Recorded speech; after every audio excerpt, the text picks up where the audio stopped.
Okay, I'm movie producer Bob Frizzell for the reality game.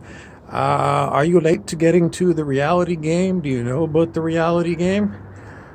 Okay, well, there are definitely medical advances that we are hearing about but not seeing. Holographic med beds that can age regress you back to, I don't know, do you want to be 18 again? Science fiction?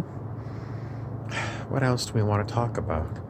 Well, if you haven't tuned in lately to the reality game, the whole idea is that our reality for most people is basically go to work, come home, make dinner, do laundry, put the kids to bed, go to sleep, get up and do it again tomorrow. And people have done this for, I don't know, 30 years, 40 years. What has happened behind the scenes? It seems like a lot of years have gone past. I mean, today when I was driving around, I was looking at cars and trucks. And I'm saying, they don't even change the sheet metal on cars and trucks anymore. They don't remodel them. The cars and trucks, they all look alike. It doesn't seem to matter what manufacturer they are. The SUVs all look alike. The trucks look alike. The four-door cars all look alike. Same colors. Everything is cookie cutter. And then when I saw the movie Downton Abbey, which was set in about 25 or something, and you look at the cars in 1925, they were sexy cars. What would you rather have, a car from 1925 or a car from today? For me, I would go with a 1925. Just way more sexy cars. They're just gorgeous cars.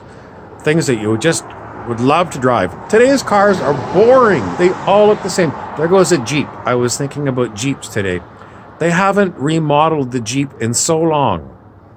It's the same thing over and over and over again. No minor changes, nothing. The same one, except they put the price up every year. So the reality game for most of us is pretty much the bore story. It's boring, boring, boring, boring, boring.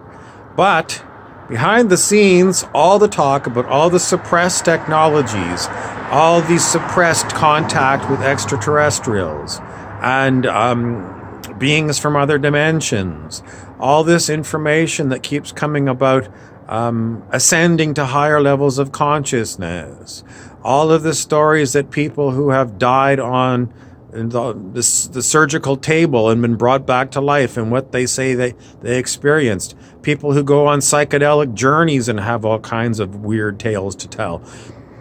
I don't know, compared to our Bohr story, there seems like there's a whole big piece of life that we're missing.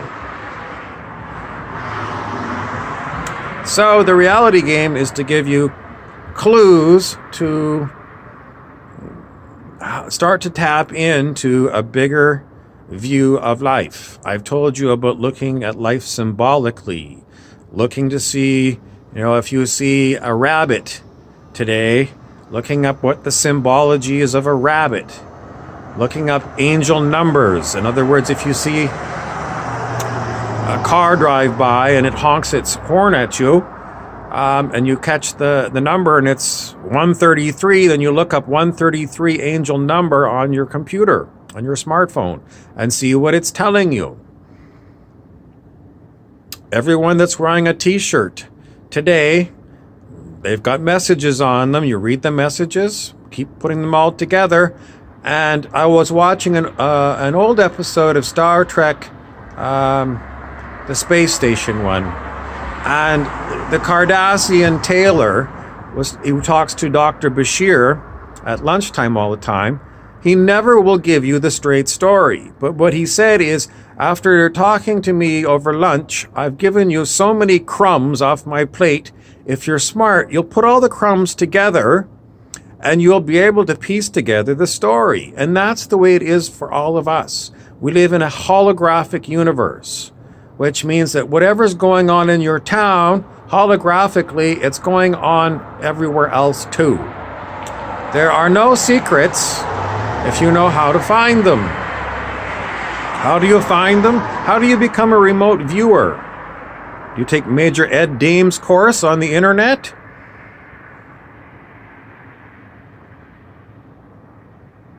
How many other psychic abilities do you think are latent in the human body? They used to say that we only use 10% of our brain. I don't know if that's true or not, but it seems to me, if you read Yogananda's book, Autobiography of a Yogi, and you see what people who are in advanced states of consciousness can do, regular humans are really like way behind, you know. Anyway, that's your update on the reality game. How can you tap in to more? I always say if you learn to meditate and meditate regularly, it will help you immensely increase your consciousness. But you have to go and do it, which means you're going to have to give up some of the things that you're used to doing. Is it worth it to you? How much more time have you got in this lifetime before you start playing the reality game for real? I'm Bob Frizzell.